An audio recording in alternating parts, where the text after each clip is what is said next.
slithering. Slipstream? Subarachnoid, searing, cistern, submerged, subterranean city?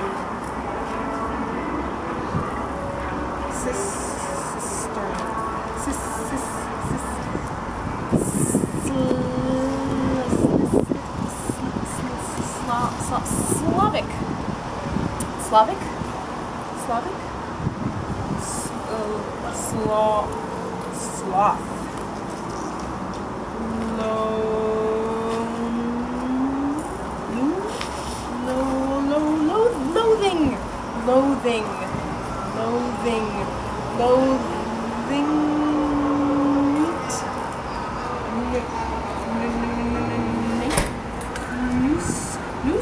Noose. Nice. Narcissistic?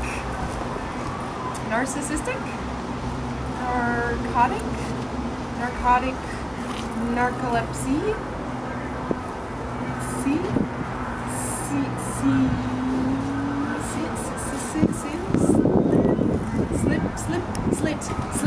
Slit. Savage. Syrinx. Cisterns. Submerge. Sanctuary.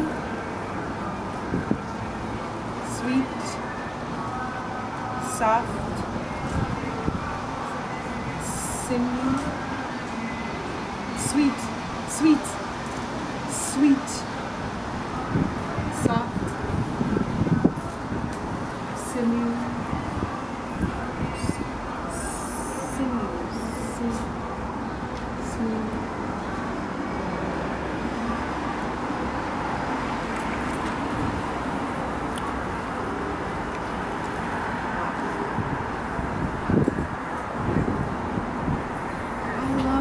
Look at how it moves. It's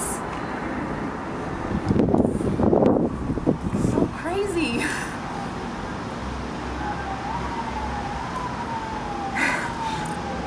Wow. Do you know about this? It's called cerebrospinal fluid, if you know about it. Also, if not, and I just learned about something about it recently, which is cool, which is that it's luminescent, and I didn't know what that meant, so I looked it up in the dictionary, and it turns out that luminescent refers to a substance that emits light without being heated, which I think is very weird and cool, you know? And, well, so actually Annie, my friend, told me that they call cerebrospinal fluid, they call it liquid light for that reason. And also, I think this is kind of funky. It's made up almost exactly the same as seawater, which I'm assuming that means that it's like salty, and also that it follows the moon, and that it is ancient and mystical, if you're into that kind of thing. And actually, speaking of mystical, this is a little bit far out, but I thought it was kind of funny that I read online that some people actually believe that the vibrations of chanting or humming, like Om, can actually enhance the flow of the fluid through your spinal column. You know, it's because it's like a river, or like an ocean from your brain to your base. Saltine, sultry, serenity, serenely, slippery, slip.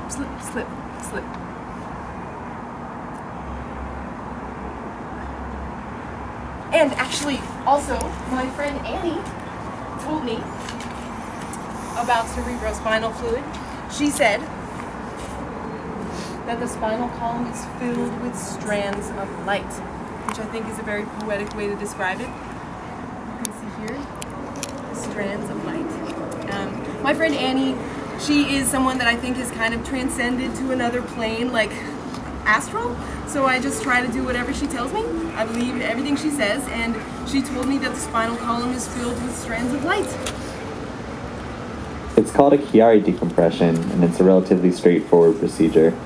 We will open up the skin on the back of the neck and move apart the muscles and tendons so that we can get into the spinal column. We will widen the opening of the foramen magnum. At this point, we will incise the dura and investigate inside, remove any cobweb-like tissues that may be redirecting the flow of fluid from brain to spinal column, and most likely trim the ends of the cerebellar tonsils in case they're also inhibiting the flow. This should all serve the purpose of opening the space so that there's a smooth transitional flow of cerebrospinal fluid from brain into spine. This should ultimately prevent the growth of the syrinx further down the lumbar and thoracic spine. Dear Wittgenstein. Sorry, I feel so stupid saying your name like that. I know it's like, I know you're German and that's just how it's pronounced, but I feel really kind of stupid saying it like that. You know, it's like Wittgenstein! Sorry. Sorry. Dear Wittgenstein, how are you? I hope that you're doing well. Since we last spoke, something that I've been trying to remember is that I guess just that like everybody's body malfunctions, you know? I mean, I know it's not really like a special revelation because obviously everybody knows that already, but it's just like something I've kind of been noticing recently, you know? Like everybody's bodies, everybody's,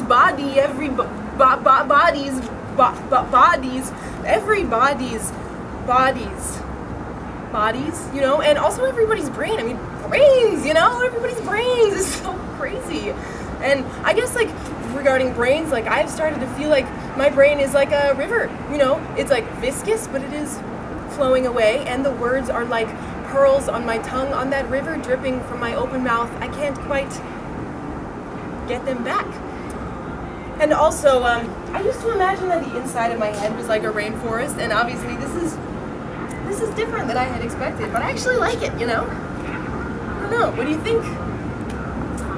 Also, this is kind of weird, but I had definitely initially expected that I would probably be like alone in here, and I think that I think I'm probably the only person here, but there also sort of seems to be some other people here, and I don't know, it's kind of weird for me, and it kind of made me wonder, I don't know, are you here?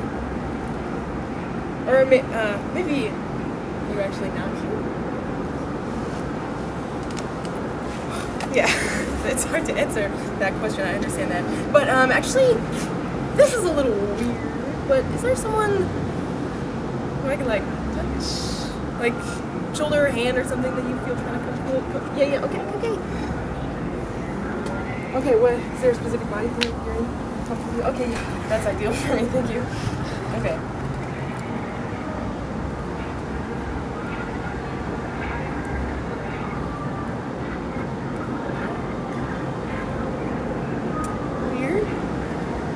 Thank you.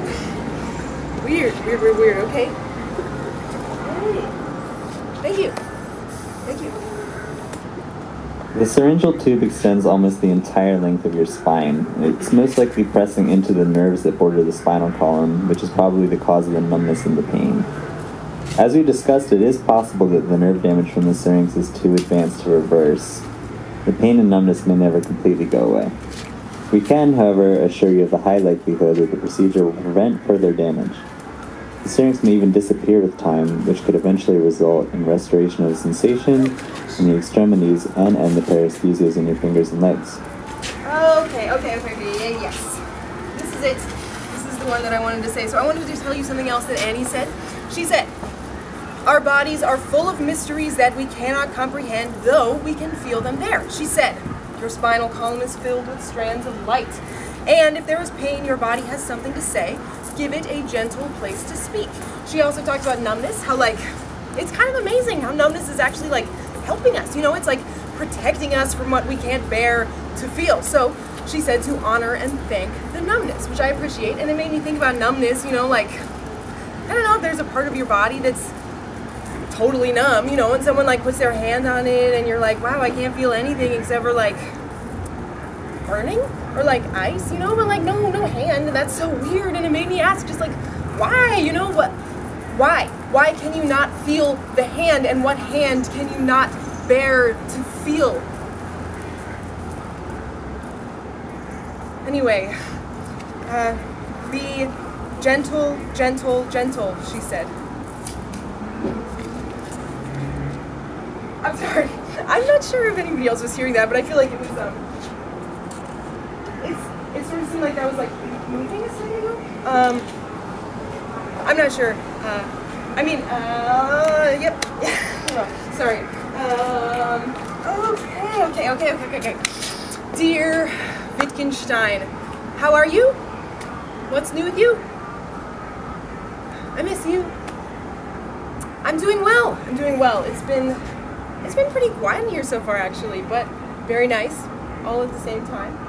And I also feel kind of like I'm losing track of time. Like I can't really remember how long it's been since I've been here, or when was the last time you and I spoke. And I also feel kind of like I'm losing more words. Like I feel like there's this word that starts with a P that is making me feel very nuts. It's like, I can't remember. It's like a PowerPoint in some way, in that you like put your feelings onto another person. You know, it's like something you do to them, but it's like,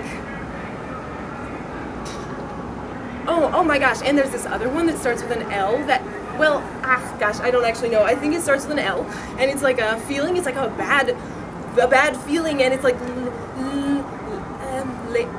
ooh, wow. No, it's like totally, I totally can't remember, but that is fine. I'm just gonna brainstorm and I'll get back to you at a later date.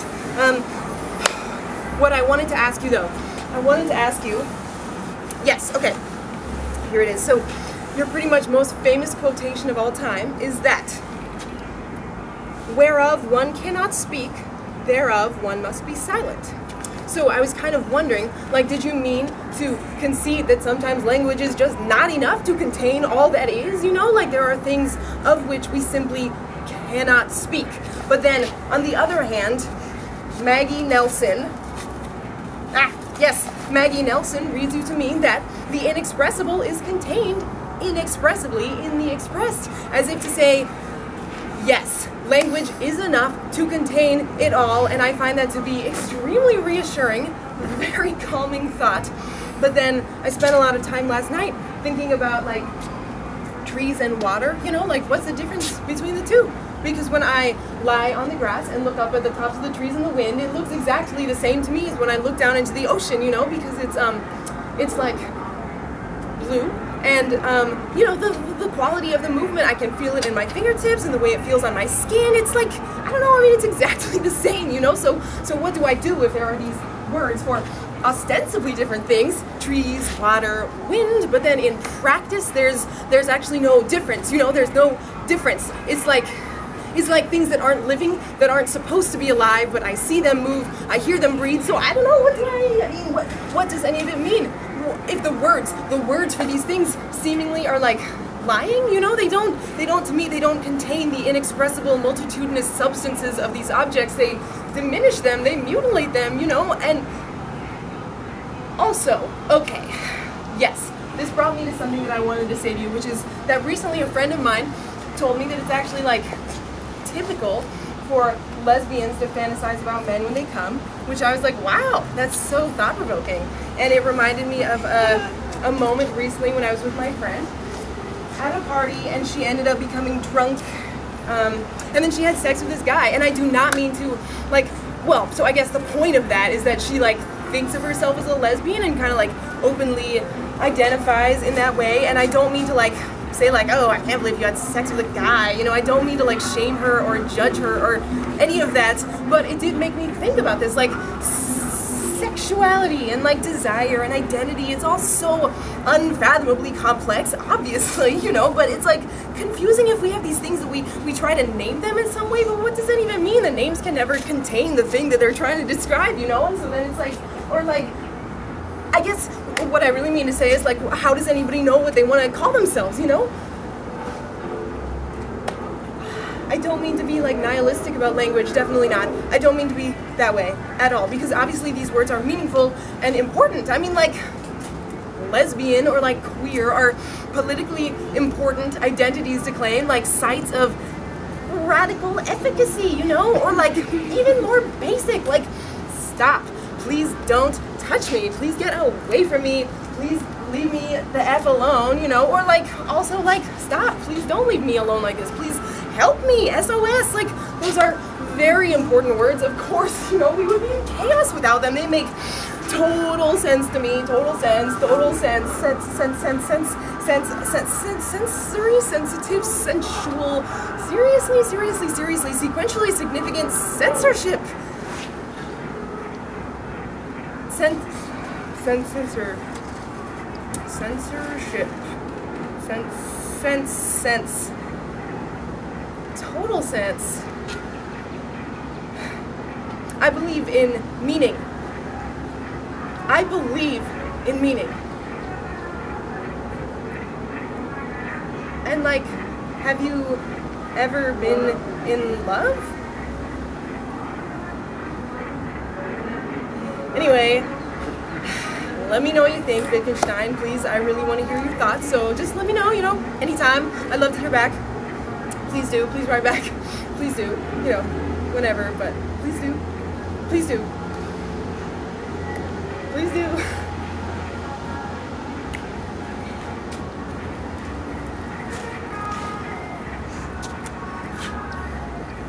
Hi. Sorry if this is weird. Look, I'm sort of afraid I might die. I mean, I don't really think I will. Like, it's not that likely. I guess it's kind of like, okay.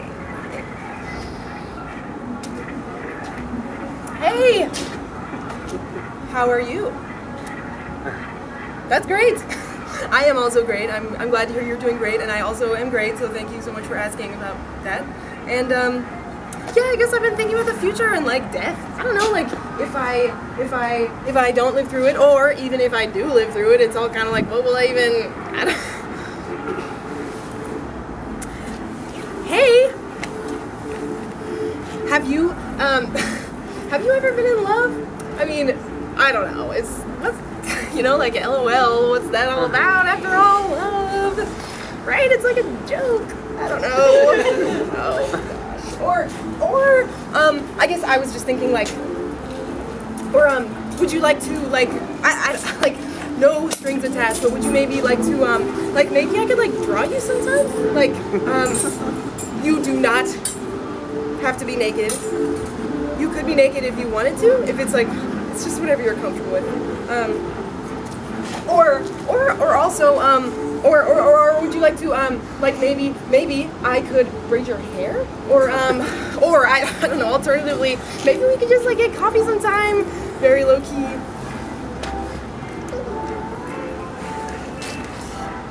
Okay, no, but this is what I actually really wanted to tell you. Something really crazy happened. It was just like a couple of weeks after I had met one of my roommates, and she told me about this one time that she did acid, and she said the following. Listen, she said, I felt like we were at the bottom of the ocean. She said, I remembered that the trees looked like water. She said exactly that. Can you believe? I know. Same. She said exactly that. She said, I remember that the trees looked like water. She said exactly that to me. A thought that I had also thought. And she said it to me like as if she had thought it too once, you know? Like as if she had thought it too once. And I mean, this was before we had even met, before I even knew she existed, before she even knew I existed. We were total strangers. And she thought this thought that I had thought, and she said it to me in this way that was like completely intelligible to me. Like, I thought it was intelligible, you know? I mean, do you think this happens all the time? Like, people say things to you know, things I've thought, thoughts I've thought, they thought too, like separately, but maybe in some way together, you know? I don't know, because I knew exactly what she meant. It was nuts. I had this thought, she had this thought, and I had thought this thought, I had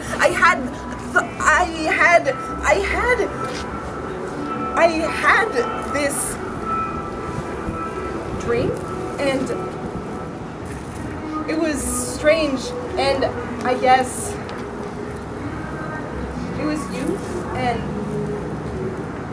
there was this like colossal silence, and your face, and you were wearing a mask, but it was like your skin, and it was also snake skin, and it stretched all the way down your whole face and neck, and it was tight, and 3 colors, like thin gray stripe down the middle, blue on top, and then from here on down it was all iridescent, pearly white green sheen, and you were like stroking it with your fingers in this way that was at first kind of sexy, and then it was tortured, and I realized that it actually, the skin, the snake skin, it stretched across your mouth, or you had no mouth, and you tried to make a sound, but your voice broke. You were scared, strangled, and I just watched how you writhed, scales and opalescent, how you writhed, rhythmic, rolling, wrist watch, rain, rot, racked, wrong, wrist, strained, strained, strangled.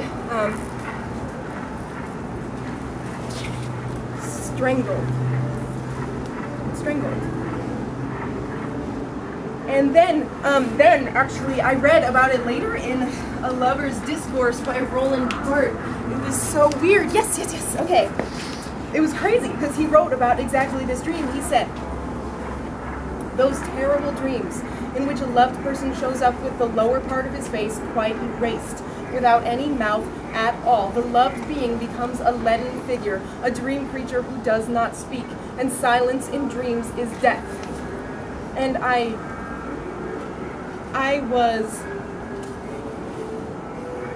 was scared to see you that way, and in awe, because you were beautiful, your scales and how you moved, but you were strangled, so if that meant death, then I don't know, because I've always thought that death could be like a reprieve or a relief.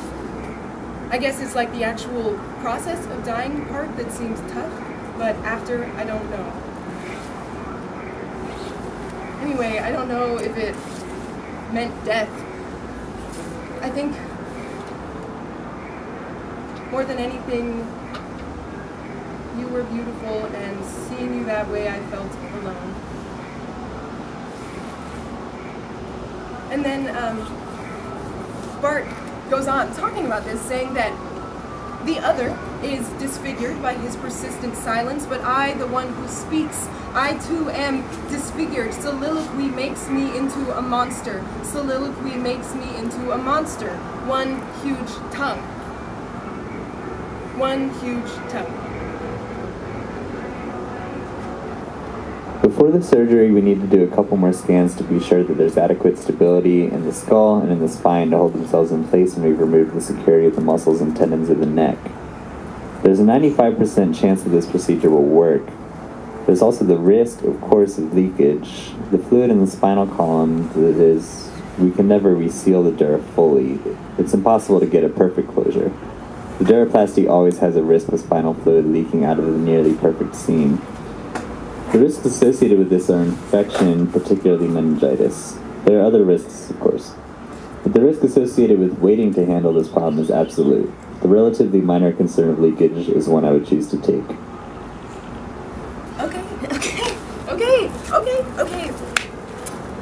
Okay, dear Wittgenstein, I'm kind of feeling a little worried about something, actually, and I feel like this is like right within your wheelhouse, so please let me know what you think.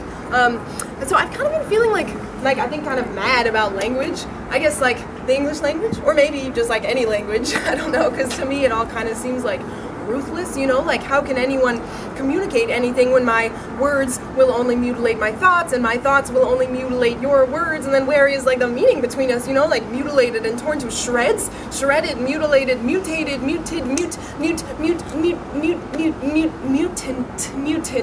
I guess sometimes I feel like I'm a mutant. Sometimes I feel like I'm a mutant. Maybe everybody else feels that way also. Sometimes I feel like I'm a mutant. Anyway, okay, yes. What I really wanted to say though, hold on, this is an important one. Let me find the right note. This is something that, isn't that it? It's kind of, oh. I even did this on purpose so I remember where it was. Alright, this is a big one. My friend Evan Silver wrote this to me, actually to a large group, it's like a listserv to a group of people. He's in Indonesia right now, so this is what he says. Listen, this is crazy. Okay. There is so much water floating in the sky, seemingly oblivious to gravity until the rainfall. Maybe this is more dumbfounding to me than it is to you, but look at this. Bali is roughly 3,600 square miles. If the whole island is experiencing roughly the same amount of rain, that's approximately 1 trillion gallons of water. Lake Geneva holds about 20 million gallons of water. So that's roughly 50,000 Lake Genevas floating above the island of Bali. That makes me feel nuts. I cannot believe that. I cannot believe that that is true. I think that is insane. So what that means is that there are bodies of water in the sky, bodies of water in the sky. So when you look at the horizon, and you see that line between ocean and sky, it's meaningless. It means nothing. There is no difference. They are made of the same materials. They are made of the same materials. It's also cerebrospinal fluid, liquid light, seawater. They are the same bodies. They are the same bodies. Water bodies, billowing, brilliant. Blue? Blue. Blue. Anyway, I don't mean to act like I think it's just me who feels this way, because obviously it seems like we are all just trying to figure out what is even going on inside of our own heads, not to mention what's going on outside of our heads, our bodies, each other, the entire world that we live in. But I guess what I mean to say is, like, how can anyone communicate anything at all, you know? Anyway, Wittgenstein. You said that I can learn to skillfully use language, to skillfully detect what I'm experiencing and skillfully name it, understanding the shades of nuance, the subtle similarities and differences between words, etc. And then I might have a chance of communicating what I really mean, like to you, like right now. I hope that I am being skillful. You know, I hope you know what I mean. I hope that the words that I'm choosing are right and that they somehow say to you what I want them to say. I feel like it's like, it starts with an L, and it's like, lease, lilac, lace, lava, lavender, lush life by Nat King Cole, or Lady Be Good by Ella Fitzgerald. Lady Be Good.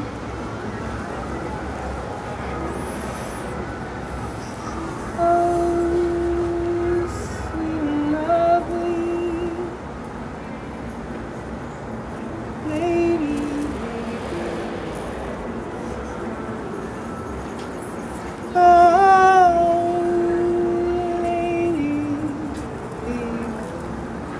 I don't want to make false promises. The damage done to the nerves along your spine is extensive, and it may be simply too deep by this point to ever heal completely. The fact that the numbness has been spreading for so many years suggests that there may be no return to full sensations. Such prolonged impingement usually results in the complete loss of your nerves. The best we can hope for is to stop the process and prevent any further damage. It's possible that the syrinx could eventually shrink or even disappear altogether, but the impacted nerves are still unlikely to regenerate.